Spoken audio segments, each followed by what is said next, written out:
ভাই এই মুহূর্তে যদি আপনি একদম প্রিমিয়াম কম্প্যাক্ট এবং মোর ওভার অ্যাপেলের একটা অল্টারনেটিভ চান, লাইক অ্যাপেলের ম্যাকবুকের মতো বিল্ড কোয়ালিটি চান, বাট সেখানে আপনি উইন্ডোজ চালাইতে চান, তাহলে এই ল্যাপটপটা একটা আদর্শ চয়েস। এটা হলো ডেলের এক্সপিএস ল্যাপটপ, যেটা এখন আপনারা কিনতে পারবেন মাত্র 57,000 টাকায় অ্যাপেল টেক গিয়ার থেকে। খুবই কম্প্যাক্ট এবং প্রিমিয়াম তো বললাম, তবে এখানে কি খারাপ দিক আছে কিনা, পার্টিকুলারলি কাদের জন্য এই ল্যাপটপটা বেস্ট ফিট হবে সেটাই জানাবো আজকের ভিডিওতে। তবে মূল ভিডিওতে যাওয়ার আগে একটু বলি, যে কোনো প্রিয়ন ল্যাপটপ কেনার জন্য আপনারা অ্যাপেল টেক গিয়ারে কন্ট্যাক্ট করতে পারেন। বসুন্ধরা সিটিতে তাদের শোরুম আছে, ঢাকার বাইরে থাকলে আপনারা কিন্তু তাদের কাছ থেকে নিশ্চিন্তে কুরিয়ার করে প্রোডাক্ট নিয়ে নিতে পারেন। সো এবার ডেল এক্সপিএস ল্যাপটপটাতে ফিরে আসি। এটা মূলত একটা প্রিয়ন ল্যাপটপ, যে কারণে আপনারা এত কম দামে পাচ্ছেন। অনেকেই কমেন্ট করেন যে ভাই এটা নতুন ল্যাপটপ কিনা। সো আমি মোস্টলি দেখবেন যে পুরাতন ল্যাপটপের ভিডিও করি, নতুন ল্যাপটপের ভিডিও করলে সেটা আমি ডেফিনেটলি মেনশন করে দিব। 2021 সালে এটা রিলিজ হয়েছিল এবং জাস্ট ডিজাইনটা একটু দেখেন, যেমনটা আমি শুরুতেই বলছিলাম, যারা আসলে ম্যাকবুকের ডিজাইন পছন্দ করেন, ওরকম প্রিমিয়াম লেভেলের খুবই স্লিম কম্প্যাক্ট একটা ল্যাপটপ পছন্দ করেন, তাদের জন্য এটা খুবই আইডিয়াল হবে। খুবই ছোট সাইজের, একদম টোটালি অ্যালুমিনিয়াম বিল্ডের একটা ল্যাপটপ, যে কিবোর্ডের পাশে আছে এখানে কিন্তু কার্বন ফাইবার ব্যবহার করা হয়েছে। সো সুপার প্রিমিয়াম লেভেলের বিল্ড কোয়ালিটির পাশাপাশি দারুণ একটা ডিজাইন কিন্তু এই ল্যাপটপটা আছে, খুবই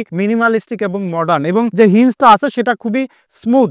কিন্তু প্রবলেম যেটা সেটা হচ্ছে যে যখন এটা লাগানো থাকে তখন এখান থেকে ধরার মতো তেমন কোনো গ্রিপ পাওয়া যায় না, যে কারণে সাইড থেকে ধরতে হয়। বাট এটা কিন্তু এই পর্যন্ত সর্বোচ্চ যাইতে পারে, বাট জিনিসটা খুবই প্রিমিয়াম একটা এক্সপিরিয়েন্স আপনাকে দিবে। এবং এই ল্যাপটপটার কমতির জায়গা যেটা, সেটা হচ্ছে যে এটাতে পোর্টস অ্যান্ড বাটন বেশ খানিকটা মিসিং আছে, এবং এখনকার আলট্রা বুক গুলোতে বা এখনকার মোস্ট অফ দ্য ল্যাপটপে কিন্তু আপনি কোনো পোর্টস অ্যান্ড বাটন তেমন পাচ্ছেন না। এবং এটা কিন্তু একটা আলট্রা বুক ল্যাপটপ হওয়ার কারণে সুপার স্লিম, যে কারণে মোস্ট অফ দ্য পোর্টস এখানে পাচ্ছেন না। জাস্ট বাম পাশে এখানে একটা টাইপ সি পোর্ট পাচ্ছেন, যেটাতে থান্ডারবোল্ট 4 আছে, এবং তার পাশে একটা মাইক্রো এসডি কার্ডের স্লট আছে, এবং ডান পাশে কিন্তু একটা হেডফোনের জ্যাক আছে, তার সাথে আর একটা টাইপ সি পোর্ট আছে। এখান থেকে আসলে আপনাকে ডঙ্গল ব্যবহার করতে হবে, লাইক আপনি যদি এক্সটার্নাল কিবোর্ড ব্যবহার করতে চান। তবে এখানে কিন্তু ওয়াইফাই ব্লুটুথ সবই আছে। সো যারা ওয়্যারলেস পেরিফেরাল কানেক্ট করতে চান, লাইক ওয়্যারলেস কিবোর্ড মাউস সব কিন্তু একদম ইন্টারনালি এটা সাপোর্ট করে। কিবোর্ডের একদম কোনায় পাওয়ার বাটনটা রয়েছে, আর এখানে একটা ট্র্যাক প্যাড দেখতে পাচ্ছেন, খুবই রেসপন্সিভ এবং কাজকর্ম করতে গেলে মজা আছে। লাইক সাইডে একটু লম্বাটে আছে, বেশ খানিকটা জায়গা পাওয়া যায় কাজকর্ম করতে গেলে, এবং সব ধরনের জেস্টার সাপোর্ট করে, এবং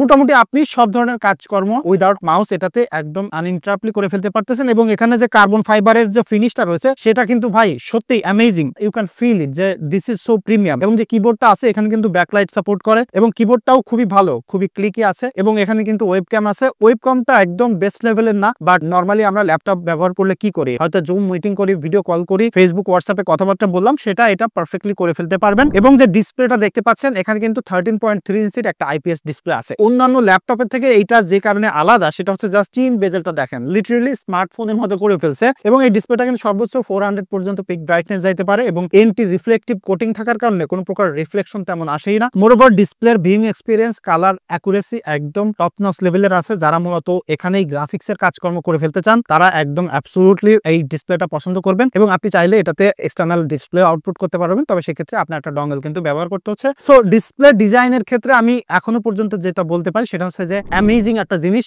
এবং এইটার যদি ফুল স্পেসিফিকেশনে আপনাদেরকে একটু নিয়ে যায়, এখানে কিন্তু ব্যবহার করা হয়েছে 11 জেনারেশনের প্রসেসর, টু বি এক্সাক্ট মডেলটা হলো Core i5 1135G7 এর প্রসেসর, এবং যেখানে কিন্তু 2.40 GHz এর বেস স্পিড রয়েছে। তবে এইটা কিন্তু সর্বোচ্চ 4.2 GHz পর্যন্ত যাইতে পারে, যেটাতে 4 কোর 8 থ্রেড রয়েছে। এবং এর সাথে কিন্তু 16 GB র্যাম পেয়ার করতেছে, কোনোটা আবার 8 GB র্যামের ভেরিয়েন্ট পাওয়া যায়। তবে এইটাতে র্যাম আপগ্রেড করা যায় না, অর্থাৎ সিস্টেম অন চিপের মতো এটাতে সর্ট আউট করা থাকে র্যামটা। তাছাড়া এর সাথে আপনারা 512 GB NVMe স্টোরেজ পেয়ে যাবেন, আর ডেডিকেটেড কোনো গ্রাফিক্স কার্ড নাই। তবে যে অনবোর্ড গ্রাফিক্স আছে সেটা হলো XC গ্রাফিক্স, যেটা খুবই পাওয়ারফুল নরমালি কাজকর্ম করতে গেলে। এবং এই ল্যাপটপটা ব্যবহার করতে গেলে কিন্তু এখন যথেষ্ট পাওয়ারফুল একটা ল্যাপটপ, যদিও 2021 সালে রিলিজ হয়েছিল, যে প্রসেসরটা আছে সেটা খুবই পাওয়ারফুল। এবং আমি যেটা বলছিলাম ভিডিও শুরুতে, যে এই ল্যাপটপটা মূলত কারা কিনবেন, যারা মূলত মডার্ন এবং পোর্টেবল একটা ল্যাপটপ খুঁজতেছেন অন দা গো ইউজ করার জন্য, বাট পারফরমেন্স সেগমেন্টে কোনো প্রকার কম্প্রোমাইজ থাকবে না, বাট এট দ্য সেম টাইমে সেটা কিন্তু খুবই সাইলেন্টলি পারফর্ম করতে হবে, তাদের জন্য এটা খুবই ভালো। সব ধরনের অফিসিয়াল কাজকর্ম যদি করতে চান করতে পারবেন,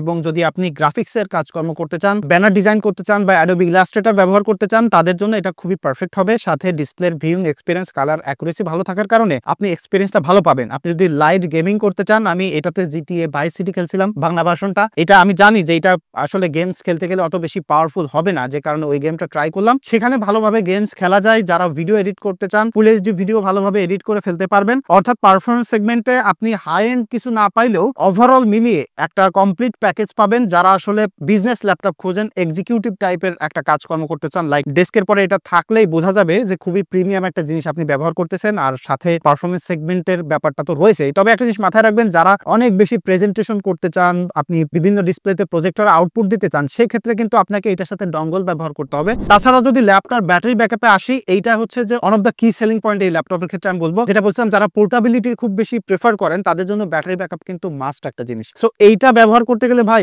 ব্যাটারি ব্যাকআপ স্মার্টফোনের মতো, বিকজ 5.5 ঘন্টা এটাতে আমি ব্যাটারি ব্যাকআপ পেয়েছি, সেটা আসলেই এক্সিলেন্ট ছিল। এত সুন্দর পাওয়ার ইফিশিয়েন্ট এই ল্যাপটপটা নরমালি আপনি ব্যবহার করতে গেলে 5-6 ঘন্টা ব্যাটারি ব্যাকআপ এটাতে পেয়ে যাবেন। আপনি যদি মুভি দেখেন, সাউন্ড কোয়ালিটি একদমই পারফেক্ট। ফর্ম ফ্যাক্টর হিসেবে লাইক ছোট ল্যাপটপ হইলে দেখা যায় যে স্পিকারে কম্প্রোমাইজ থাকে, সাউন্ড কোয়ালিটি অতটা ভালো হয় না, ব্যাটারি ব্যাকআপে কম্প্রোমাইজ থাকে। তবে এই ল্যাপটপটার যে দুইটা জিনিস আমার বেশি ভালো লাগছে সেটা হলো যে এক্সিলেন্ট সাউন্ড কোয়ালিটি আর সাথে ব্যাটারি ব্যাকআপ পাচ্ছেন। সো যারা মূলত প্রিমিয়াম লেভেলের একটা কম্প্যাক্ট ল্যাপটপ খুঁজতেছেন এবং সাথে সাথে অ্যাপেলের একটা অল্টারনেটিভ চান, লাইক উইন্ডোজ চালাইতে চান, তাদের জন্য এটা খুবই ভালো একটা ল্যাপটপ। আর যারা কিনবেন না তাদের জন্য খুবই সিম্পল, আপনি যদি খুব বেশি পাওয়ার ইউজার হয়ে থাকেন, আপনারা অনেক বেশি পেরিফেরাল কানেক্ট করতে চান, সেই ক্ষেত্রে এই জিনিসটা আসলে একটু কম্প্রোমাইজ আছে। তাছাড়া আর মোস্ট অফ দ্য ইউজারদের জন্য এটা খুবই পারফেক্ট একটা ল্যাপটপ হচ্ছে ইভেন এই 2025 সালে এসে। দেখা হচ্ছে আগামীকাল। ধন্যবাদ সবাইকে।